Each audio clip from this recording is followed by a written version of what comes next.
Welcome. I'm Sebastian Mahfood, and you're listening to WCAT Radio, the on-air wing of En Route Books and Media, bringing you the dulcet sounds of Catholic wisdom.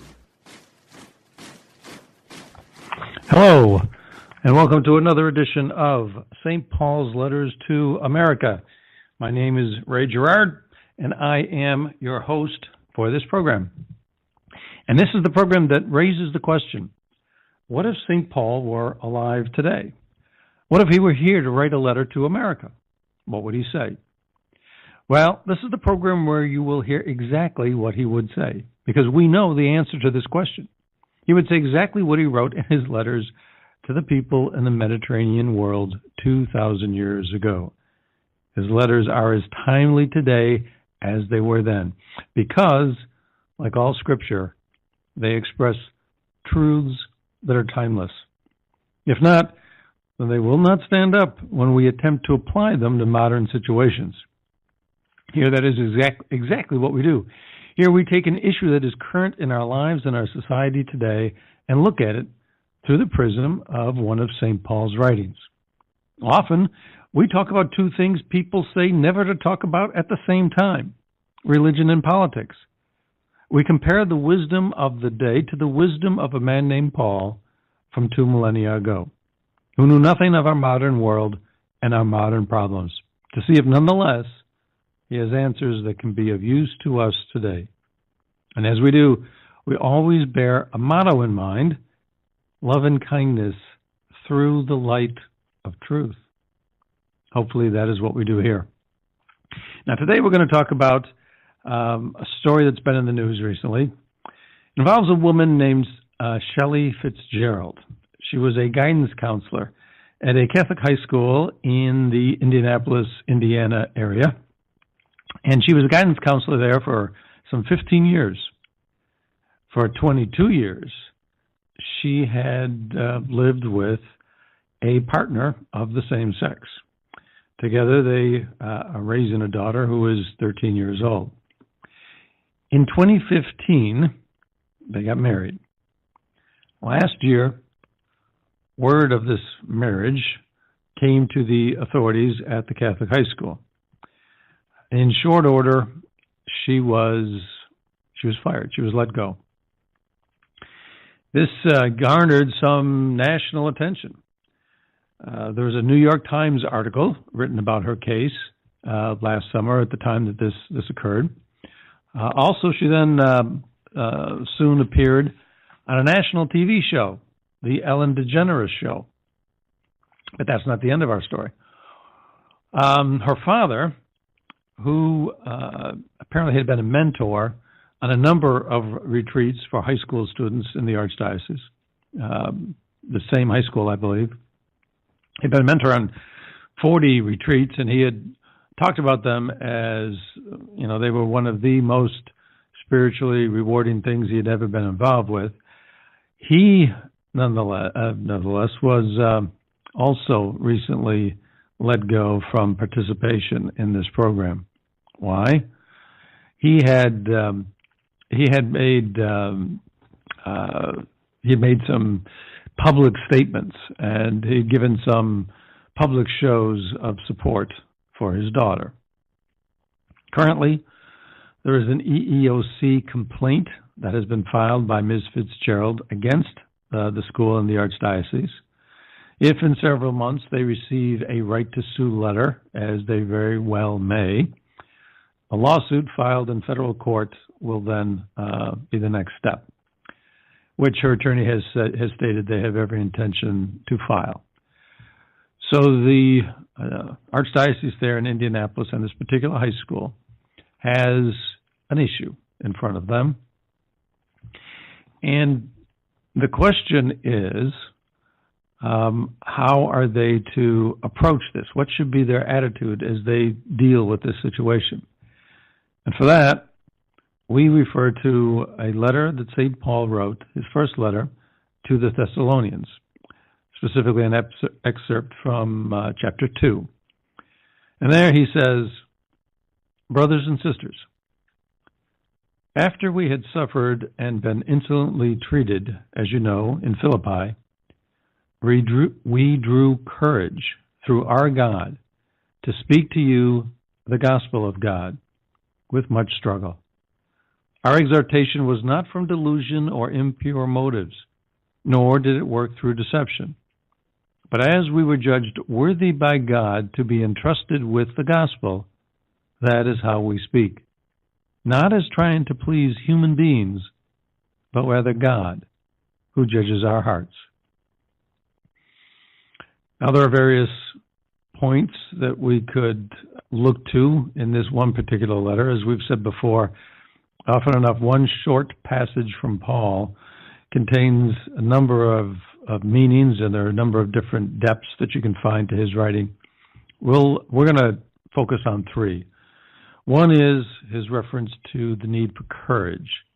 Another, the gospel of God, the idea of revealed truth, the courage to speak revealed truth. And then the third point, doing that in a way or with an attitude of not necessarily trying to please our fellow humans, but trying to please God. Now, first, the subject of revealed truth. Is the high school and is the Archdiocese pursuing what we might refer to as revealed truth? The gospel of God that St. Paul refers to, is precisely that. It is revealed truth. The Bible is nothing but a history of revelations by God to his people. First in the Old Testament in various ways, speaking of Moses with the burning bush and the Ten Commandments and the Exodus from Egypt and on and on and on. His inspirations to the prophets, and in so many other ways, he was revealing himself to the Jews in the Old Testament. And then, of course, in the New Testament, we have the ultimate revelation in Christ himself, the gospel of God, revealed truth. So can we consider the teachings of the church that this high school is following to be revealed truth? Well, if you go to the very beginning of the Bible, we see references to the fact, or we see in the story of Genesis, the account of God creating man and woman in his own image. He created mankind in his image. In the image of God, he created them. Male and female, he created them. The very next passage says, God blessed them, and God said to them, be fertile and multiply. A few lines later it says, God looked at everything he had made and found it very good. This was the end of the creation story. Evening came, morning followed. This was the end of the sixth day. On the seventh day, the Lord rested. The end of the creation story. God looked at everything he made, found it was good, man and woman in his image with, according to the account in Genesis, the very first thing he said to them, be fertile and multiply. Also, we have references in the Old Testament to homosexuality. After having just described a relationship between people involving a man and a woman, we also find references in the Bible to relationships between a man and a man. We find it in Genesis chapter 19, where it's described as a wicked thing. We find it in Leviticus chapters 18 and 20, where it is referred to with a harsh term, a strong term. It's referred to as an abomination. We have specific discussions of this by Paul. Now, the letter that we began this program with by Paul did not reference homosexuality per se. So why pick that? Well, that'll become apparent as the program goes on. But Paul was not silent on this issue. The most famous discussion of same-sex relationships in the Bible, occurs in St. Paul's letter to the Romans in the first chapter. And he talks about how the males gave up natural relations with females. He refers to relations with females as natural. He said they did, quote, shameful things. And he said they received their due penalty, and that was received for their perversity. The Bible, in multiple places, from the very beginning of the Bible to St. Paul, including, and Paul talked about it in other places as well, 1 Corinthians, 1 Timothy. There are multiple references to this in the Bible, and they're all very consistent. Jesus himself spoke on this subject. In Mark chapter 10, Jesus, speaking, says, "But from the beginning of creation, God made them male and female. For this reason, a man shall leave his father and mother and be joined with his wife, and the two shall become one flesh." So then they are no longer two, but one flesh. Therefore, what God has joined together, no human being must separate. One flesh. An interesting concept, but it speaks to the complementarity between a man and a woman, the two as one. In just about every biological function that humans deal with, that human beings perform, they perform them apart from one another. But there's one biological function that is performed only by two people together, complementing one another, each providing a certain piece of what's necessary, certain components, certain elements of what's necessary. It's the only one. This establishes, all of these Bible references, all of what we're talking about, establishes really what in essence boils down to a divine plan. A plan that there has been very little controversy or dispute over, at least in regard to the fact that marriage is between a man and a woman, for thousands and thousands and thousands of years. Only recently has, in the very recent past, last 10, 20 years, has this actually become a subject of dispute. So the church, bearing in mind all of this, considers same-sex relations or the desire for same-sex relations as a disordered inclination. Now, what does that mean? Well, that means not as many people erroneously think about it, but it means simply that this is something that is not consistent with the order of creation. That's all. People that have such inclinations or have such desires are not disordered themselves. It's just the desire for this type of relationship that is not consistent with the order of creation. And it's not, this particular situation is no singular example of something being disordered. There are many things that humans experience that are disordered. For example, greed, anger, lust. People have a lot of times. People will talk about somebody else as, boy, he's got a big temper or a hot head. Something that just seems natural for that person.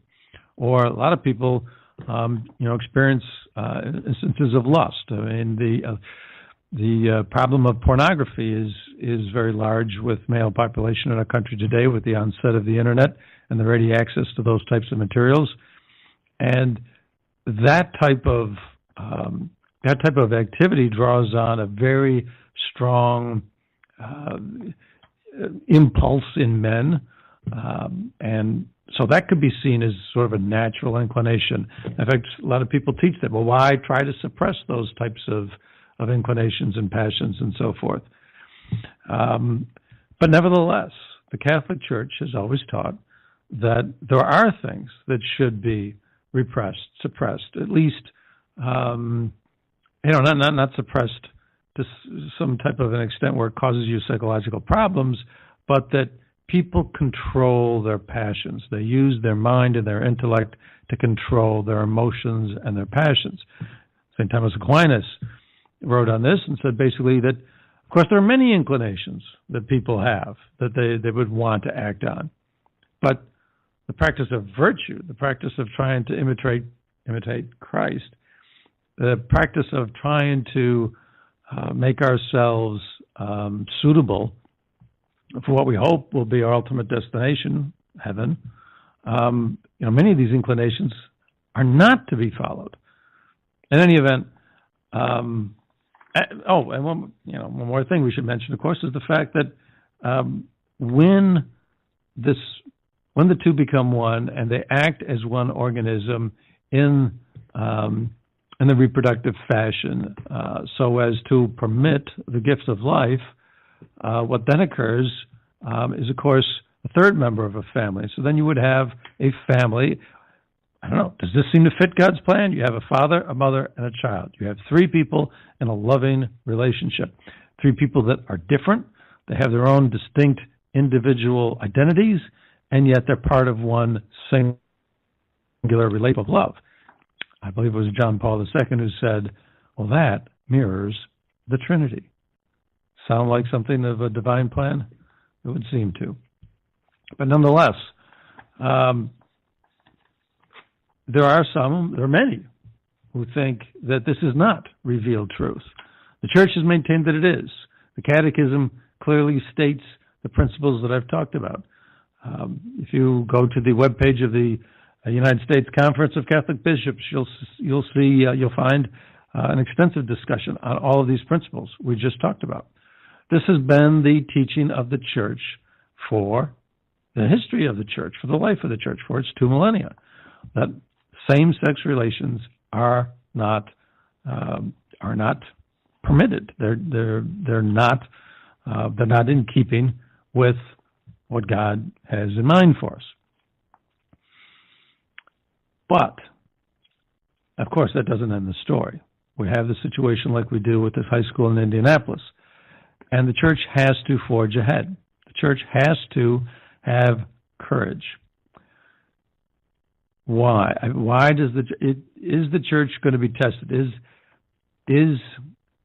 the Church's actions in this case going to be tested in such a way that they will need substantial courage? Well, yes, because there are many forces in our society today that are pressuring the Church against its stance on this particular subject. And as a matter of fact, it's going to need a great deal of courage simply because there are many people in the Church that are contributing to this. There's a particular priest, editor-at-large of a national Catholic magazine. He has been appointed as a certain consultant by the Vatican, or to the Vatican. I'm not going to repeat his name or give his name. That's not important. But he's very active on Twitter, and he has talked about, in relation to this particular story involving this guidance counselor in Indianapolis, he issued a tweet in which he referred to, quote, hate and homophobia in the Church, close quote. Hate in the Church. Homophobia in the Church. In the Church itself, obviously casting the Church in a bad light, obviously creating the possibility for controversy and the splitting of people, certain people against other people within the Church, obviously not a helpful condition. We have a bishop of a major American city who has referred to terms like LGBTQ as being suitable for use by Catholics. The use of the term gay or LGBTQ, yes, we should use those terms. If people want to identify themselves with these terms, then yes, of course, members of the Church should respect their wishes and use them. Problem is that the U.S. Conference of Catholic Bishops and the Church itself has said otherwise. They said people shouldn't define themselves by their sex, that there's much more to someone's identity than just simply sex. And so we have people within the church splitting against other elements of the church. When this woman appeared on the Ellen DeGeneres show, the producers of that show got a number of kids from that particular high school to appear on that show in support of her. Now, normally, kids supporting a teacher or a guidance counselor, somebody they've worked with at their school, is a fine thing. But here, obviously, what are they protesting? They're protesting the church holding to its teaching, the teaching that it's had for thousands of years. This particular guidance counselor herself, was quoted in one article in her local newspaper about the situation with the church, and she was talking about the fact that the church is being unfair because they're not going after teachers who use birth control or who have sexual relations outside of marriage or engage in any other kinds of acts that the church regards as improper. And she said, however, that they're going after LGBT people. She said, and if they continue to do this, she said, quote, they're going to die on this hill, close quote. A disturbing characterization or a disturbing projection for the church. Obviously, there's a certain amount of, it seems that the words contain a certain amount of hostility and animosity, all obviously not good things. She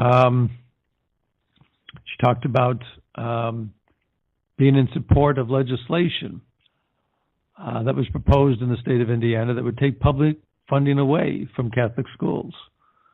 Her father engaged in public protests against this policy that is being maintained by the Archdiocese and the school.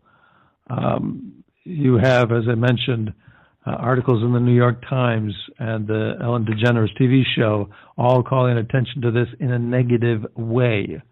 There is a great deal of pressure from a number of different angles, all bearing on the church. And it needs to nevertheless stand firm, unless they would give in and this type of practice would become accepted. The church has stood firm and has been standing firm on a number of other things that it is regarded as inappropriate against the weight of basically all of society. It is, there may be small voices out there that say the same thing, but it is the sole notable source, notable voice that still holds the contraception shouldn't be practiced. They maintain, they're not the sole voice in this, but they have maintained that divorce is not appropriate, and they maintain stringent standards, perhaps the most stringent standards of any religion or general organization against divorce.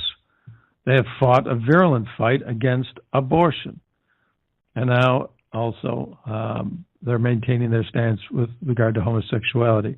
There are so many things in our culture and our society that our church is being pressured on, and many other churches have given in. Nevertheless, the Catholic Church has not. Does it need to have courage? St. Paul spoke about preaching the gospel of Christ. At a time when that could get a Roman citizen or somebody in the Roman Empire thrown to the beasts in the Colosseum, he stood with courage because what he was speaking was the truth, what he understood to be revealed truth. The church is standing on all of these issues against so much else. And why? Because they're not trying to please man, but they're trying to please God.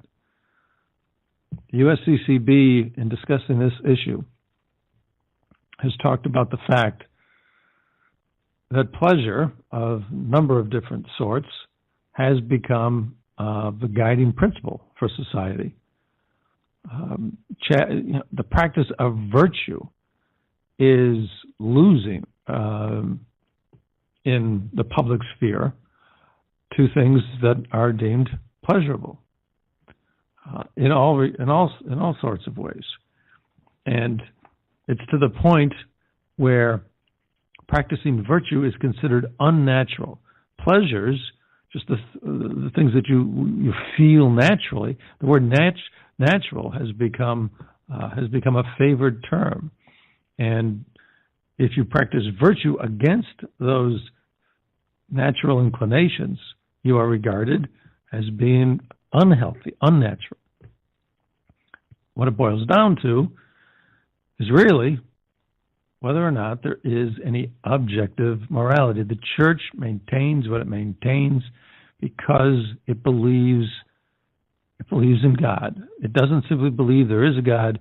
It believes in a God who's connected with us and in this life, and that's a God that cares. That's a God that has desires for how we should act, so that we act in a way that is more like Him if we're left to our human way of thinking, than arguing with people, not turning the other cheek, not hating our enemies. All of that seems very normal to us as humans. To think like God thinks, that is foreign. And so to practice virtue, that's considered foreign. Well, yes, sure. But it's also, as the church has maintained for its entire history, to be God-like.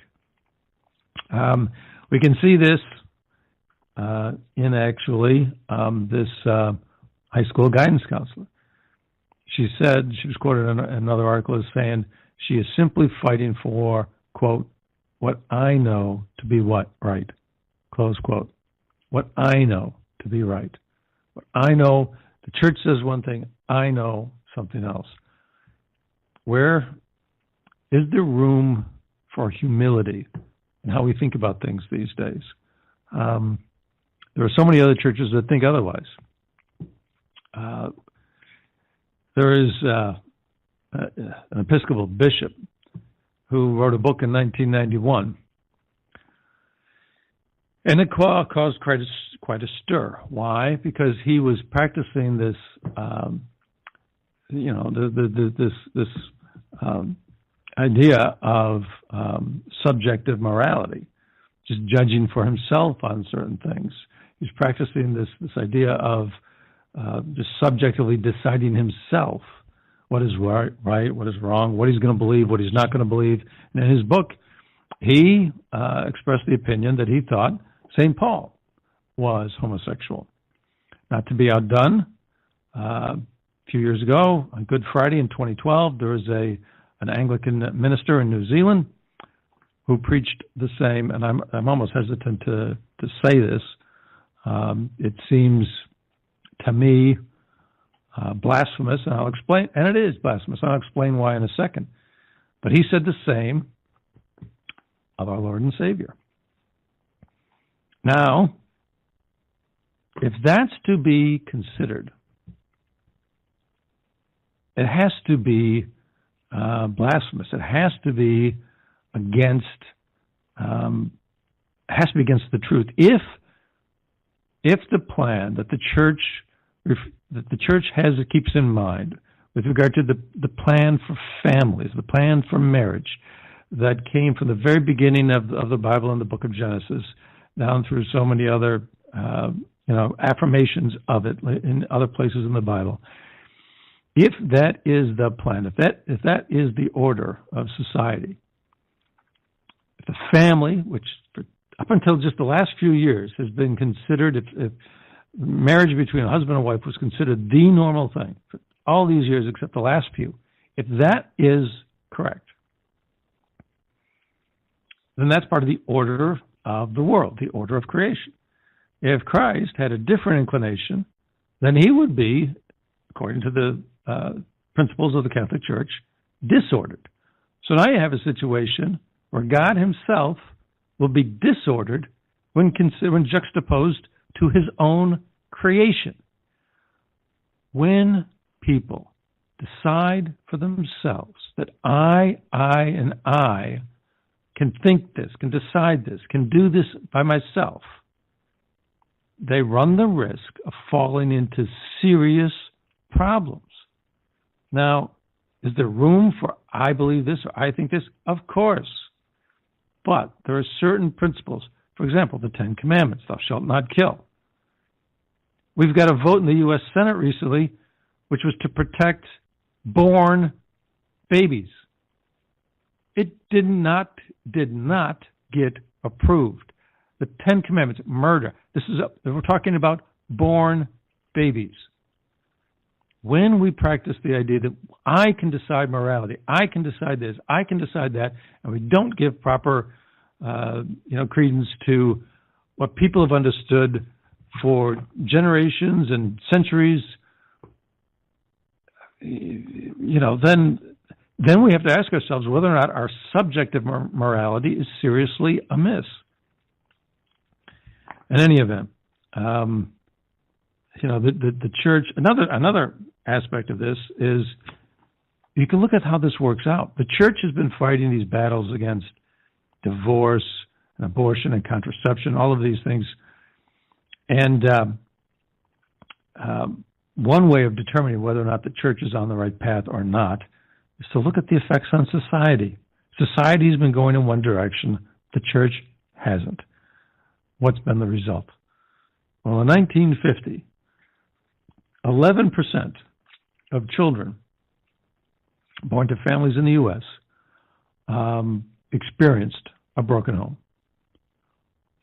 In the 1970s, that figure rose to 50%. Half of the children in this country coming from broken homes, not having the stability of a mother-father family situation. And there are lots of studies out there that people can refer to that can show that kids who come from a stable family environment much less likely to commit crimes and experience all kinds of other difficulties later in life. The divorce rate, likewise, has grown terrifically. Right now, and for the last several decades, the divorce rate's been hanging around 50%. There are a number of different studies out there, but generally the consensus is that about half of all marriages end in divorce or separation. Half. If the family is the foundation of society, if it's to give children, young children who are vulnerable, the idea that they are loved, that they are safe, that they are secure, even if those family situations aren't always the best, then surely having more broken families cannot be conducive to a better society. Nonetheless, we are faced with, as I said, this particular example with this high school in Indianapolis. If it becomes accepted, if the church is made to relent, on this, then and there are efforts to do it. As I said, there's an EEOC complaint that's pending. There will be a lawsuit likely to follow. They will charge that the school is discriminating. The school will counter that there's a religious exception in Title VII. Title VII is that section of the U.S. law that deals with these types of cases. And there's an exception in it for members of religious organizations. Generally, that applies to clergy. So, would a guidance counselor, an employee, or a lay teacher in a Catholic high school qualify? Well, there's some dispute about that. So this high school, this archdiocese, will no doubt have to fight that fight. So it will be obviously a tough time for them. Again, more pressure on the church, but the church is fighting for the family. Why is it not enough for people who are in same-sex relations to demand that they not be discriminated against? The church obviously preaches and teaches that all people should not suffer in that way at all, that Christ teaches us to love everybody. Certainly people in same-sex relations are not our enemies. If Christ teaches us even to love enemies, of course we're going to love people in same-sex relations. This guidance counselor, Ms. Fitzgerald, talks about the fact that everybody in her family accepts her, loves her. Well, of course. That doesn't mean that it's right for society in general. And that's what that's what people are trying to instill. They're trying to make this part of law. Why do same-sex oriented people have to have a marriage? Does it not weaken the normal concept of what has been considered the normal concept of marriage? Well, of course it will. It will dilute it. It'll expand it. And anytime you expand and dilute something, it will weaken it. In any event, the church, as I said, is fighting many pressures. Of course, and one of them, not the least of which of these pressures, is the one coming from the Supreme Court of the United States. The Supreme Court rendered a decision not too long ago. As a matter of fact, it was only in 2015, where they declared that homosexual marriages, gay marriages, were constitutionally required, that it was the right of everybody to have that type of a marriage. Not to, give any credence or consideration to the fact that that issue has been decided by states since our country was founded. Not to take consideration of the fact, the court bases its argument on the 14th Amendment, which said every person born in this country has the same rights under the law. And so people that get married, men and women who get married, have certain rights as married people. So therefore, people of the same sex who want to get married should be entitled to those same rights. So they came up with this right to be married if you were in a same-sex relationship. And they based it on, as I said, the 14th Amendment. Well, for 135 years after the 14th Amendment, this was not legal. So for 135 years, all of the 50 states were violating the Constitution, according to this court. This court looked at 4 principles and said, in its judgment, those principles called for this type of marriage. As Justice Scalia said in a dissent to that case, he thought that was the job for a legislature. The courts only interpret the law, they don't make it. And he criticized the majority in this case. It was only a 5-4 decision. He criticized the majority in this case because he said they not only were acting as legislators and not as judges, but that they admitted it. The problem, of course, is sometimes when you're trying to stretch something that you shouldn't be stretching, you run into difficulties. And that's something else that Justice Scalia noted. He talked about the fact that they were actually incoherent in places. He said that, the majority talked about, part of the majority opinion said that the nature of marriage is that through its enduring bond, 2 persons together can find other freedoms, such as expression, intimacy, and spirituality. Scalia writes, really? Whoever thought that intimacy and spirituality, whatever that means, are freedoms? And if intimacy is, one would think that freedom of intimacy is abridged rather than expanded by marriage. Of course, that makes perfect sense. Freedom of intimacy would mean free love, as was made or was touted in the 1960s. He goes on by quoting from the majority opinion. He says that white rights, we are told, can, quote, rise from a better informed understanding of how constitutional imperatives define a liberty that remains urgent in our own era.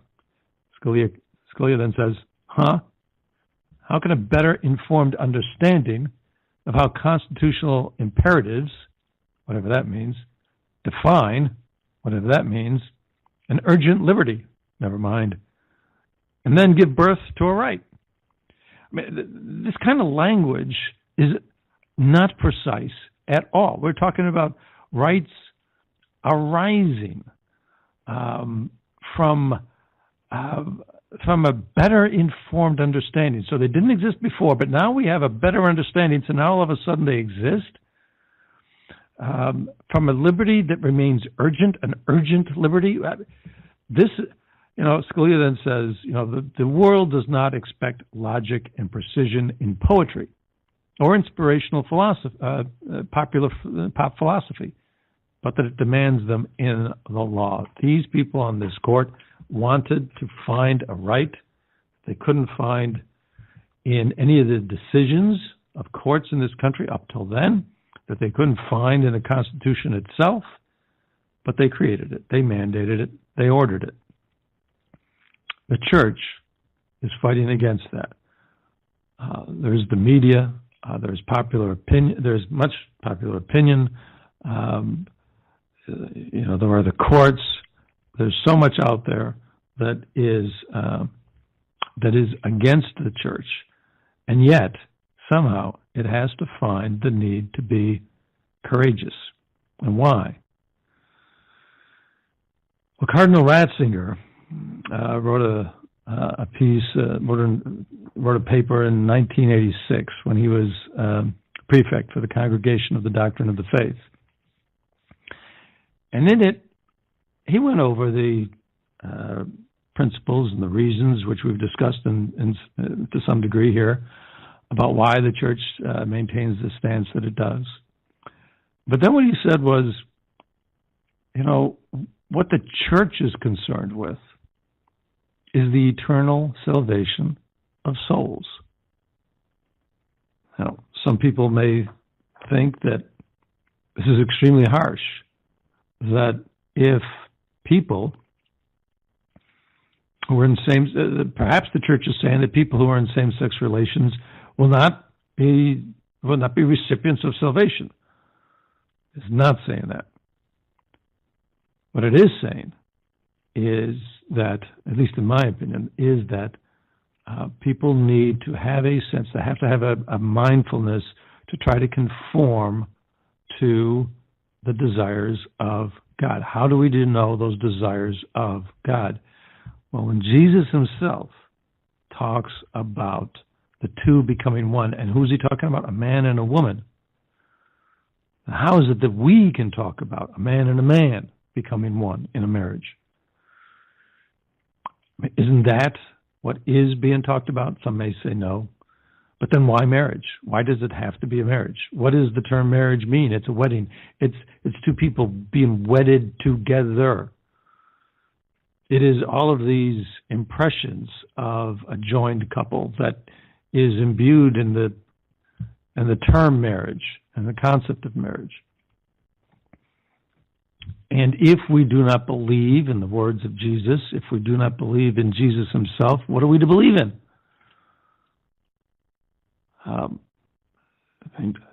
We know that Jesus, can we believe in the resurrection? St. Paul tells us that the resurrected Christ was seen by 500 people. People of that time went to their death in the Colosseum because they believed in it. Not because, that doesn't require, that requires more than just some small, okay, I guess that's true. These people believed it wholeheartedly, and if we're wrong, then we have nothing. So it's the desire for people to take the I think this and subsume it somewhat to what perhaps God, what is consistent with his plan. Now, if it can be shown that his plan includes same-sex relations, then a discussion could ensue. But if there is a God, and if he has a plan, is there a God that has no plan? But if there's a God, and if he has a plan, then we need to discuss whether or not this fits in that plan. And as I say, if you can make that case, then a discussion can ensue. Now, a lot of people like to say that science can help us answer that question. That science tells us there's a popular a phrase that was bandied about for some years recently, and it's about the fact that people are born this way. Now, recently, an interesting twist on that has occurred, and the people of the LGBTQ community don't like that particular mantra. They say, no, I chose this way. Obviously, people who want to choose their gender, who are not born this way, but want to choose this way, would have a problem with a rationale or a justification that relies on how you were born. But putting that aside for the moment, a lot of people have said you were born this way. People are born this way. And after many studies and many years, the net result is that science is still unclear on this. There's been no gene that's been discovered, no a part of one's DNA that mandates that you are going to have a same-sex kind of inclination. Notably, people point to identical twins, identical birth twins. They have the same DNA, and yet some, coming from that situation, end up being homosexual, and some do not. How can that be explained if it is a matter of DNA? There's a recent article that came out in USA Today that tried to examine all of the studies and all that had gone before trying to answer this question. And basically, what it said was that this is a complex question and that the answer is complex and that there are multiple factors and variables. And one expert they quoted talked about a biopsychosocial situation where part of the answer, part of the reason why a person ends up in a same-sex lifestyle is biological, part of it is psychological, and part of it is the social environment that they've been exposed to. That there's a number of factors, and that you cannot simply say that people were born this way, or that there's an exclusive biological factor that explains everything. So if, in fact, science does not answer the question, then perhaps the church is right. Recently there's been scientific studies that have been done that have been pointing to, I think it's been the last few years, pointing to the fact that the entire human population may have come from a single male and female. Christians have thought, and Jews have thought for millennia, that the story in the book of Genesis of the Garden of Eden, was truthful. And a lot of people have said, well, that can't be right. And that's just, fanciful literature or something of that nature. And yet science is going perhaps towards affirming the Garden of Eden story. You have a lot of people looking at the origins of the universe and the world of physics, and they're finding perhaps more and more evidence for God and a divine creator who's established an ordered universe. The church maintains certain things, and it's ridiculed, and a lot of other churches fall this way or that way on certain issues. But the church has always sought to maintain a steady path based as best as can be discerned through the magisterium, through the study of the Bible, through revelation as it's experienced, through so many different things.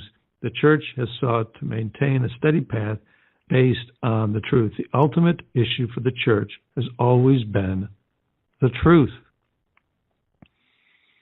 And it is no small amount of hubris for us to say that generations upon generations upon generations have thought the truth about married couples to be one thing, and now we know better. We know different. It hasn't been true, or it's always been true, and nobody knew about it, and now we found out about it. We know about it.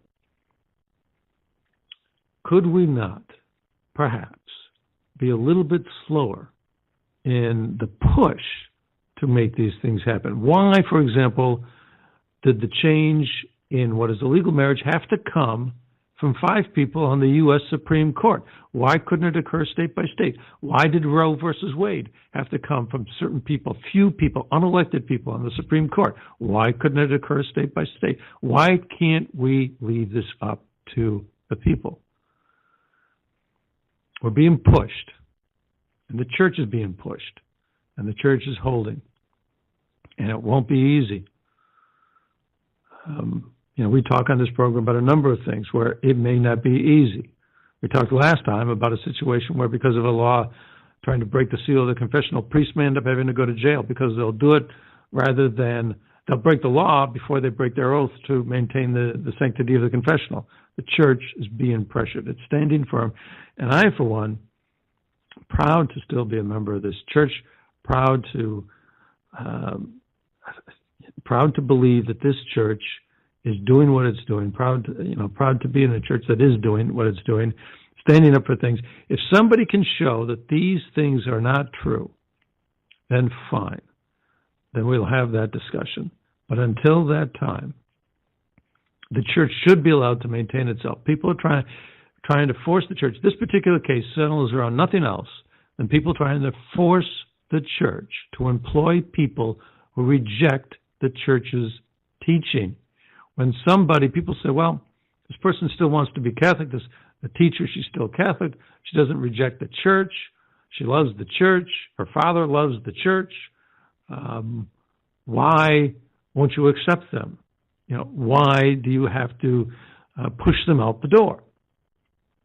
And the fact is that when you engage in a marriage that the church, when you participate in a marriage that the church says is wrong, and you are legally married, you legally take an oath and a pledge to remain in a relationship with this person, you're making a promise legally. That it's a promise that rejects specifically, it directly rejects a very clear church teaching. If the church has to accept that, then its children in these schools are going to obviously be affected by that. A couple of things are going to happen. Number one, the children are going to think that these kinds of marriages are fine. That impression, whether it's vocalized or not, that impression is going to be created. People in Catholic schools are going to be given the impression this is acceptable, when the church does exactly the opposite. Why should any church have to be forced into that? And secondly, the impression is definitely going to be created in the minds of the kids that the church is not always right, that the church can be overruled. And if the church, as it does, claims that it has authority from God, that the Pope exercises authority that's been passed down Pope to Pope from Peter, that all of the priests have authority that's come down from Jesus himself when he breathed the Holy Spirit on his apostles and said, go out and spread the news of the gospel to the world. If the church can be overruled in matters not of civil law, but of spirituality, then that is certainly something worth fighting for. And when Paul talks about being treated badly, but nevertheless, even though it was a struggle, having the courage to speak the truth as it was revealed to him, then that is a message that we in America could hear today. This has been Ray Gerard. Thank you for listening. I hope you'll join us again. Until then, God bless.